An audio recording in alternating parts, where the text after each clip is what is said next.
You know, in our part of the world, when people meet people, they are given to embracing each other. It may not be part of your culture, but I assure you it's part of ours.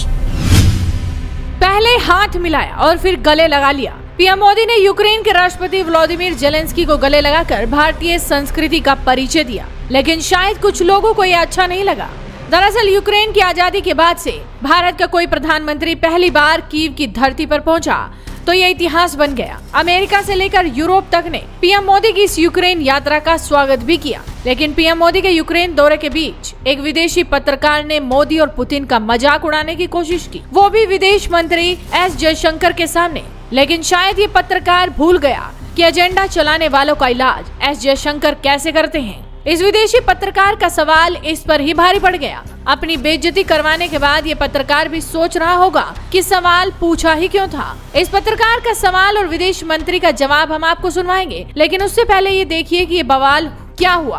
दरअसल Ukraine की राजधानी Kyiv में BBC के एक reporter ने S Jaishankar के सामने मोदी और पुतिन का नाम ले लिया। भारत तो दो देशों के बीच लगी आग को बुझाने की कोशिश में लगा हुआ है, तो वहीं ऐसे पत्रकार माचिस लेकर बैठ जाते हैं। इस विदेशी पत्रकार ने विदेश मंत्री एस जयशंकर से पूछा कि पीएम मोदी ने पिछले महीने रूस के दौरे पर पुतिन को गले क्यों लगाया। हैरानी की बात देखिए कि पश्चिमी देश और उनकी मीडिया अभी तक ये सहन नहीं कर पा रहे कि मोदी ने पुतिन को गले कैसे लगा लिया। यही जहर इस पत्रकार ने विदेश मंत्री एस जयशंकर के सामने उगल दिया, लेकिन उसके बाद एस जयशंकर ने जो जवाब दिया उसे सुनने के बाद ये पत्रकार जिंदगी भर रोता रहेगा। विदेश मंत्री एस जयशंकर ने कहा कि हमारी संस्कृति में जब लोग आपस में मिलते हैं तो वो एक दूसरे को गले ही लगाते हैं। शायद आपकी संस्कृति में ये सब नहीं सिखाया जाता, लेकिन ये सब कुछ हमारी संस्कृति का हिस्सा है। विदेश मंत्री यही नहीं रुके, उन्होंने आगे कहा कि मैंने तो पीएम मोदी को जेलेंस्की को भी गले लगाते देखा है। पीएम मोदी तो अलग अलग जगहों पर सभी नेताओं को गले लगाते हैं। तो आप भी सुनिए इस पत्रकार का सवाल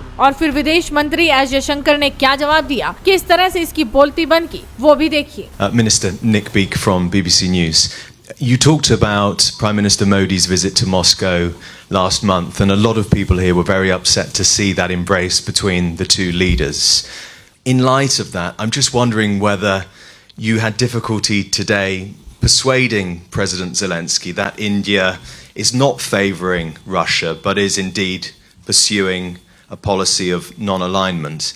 And secondly, because of that meeting in Russia last month, I think Prime Minister Modi is probably the most significant, influential world leader to have spoken to both sides recently.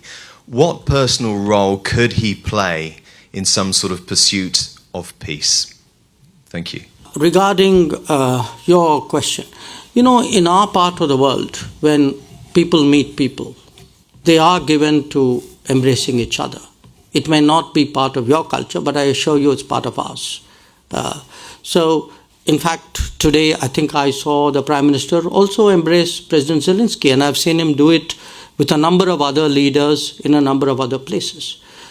So I think perhaps we have a slightly cultural a gap here in terms of what these courtesies mean. ऐसे में कहा जा सकता है कि कुछ विदेशी media ने रूस के राष्ट्रपति पुतिन को गले लगाने के बाद जेलेंस्की से भी पीएम मोदी के मिलने की उसी अंदाज को लेकर सवाल खड़ा कर दिया था, लेकिन अब भारतीय विदेश मंत्री एस जयशंकर ने ऐसा जवाब दिया जिसे सुनकर आप तो निहाल हो ही जाएंगे, लेकिन विदेशी मीडिया की बोलती इससे बंद हो गई। तो आप इस पूरी वीडियो पर क्या कहेंगे, अपनी राय हमें कमेंट कर बताइए। साथ ही इस वीडियो को शेयर कीजिए और जुड़े रहिए हेडलाइंस इंडिया के साथ।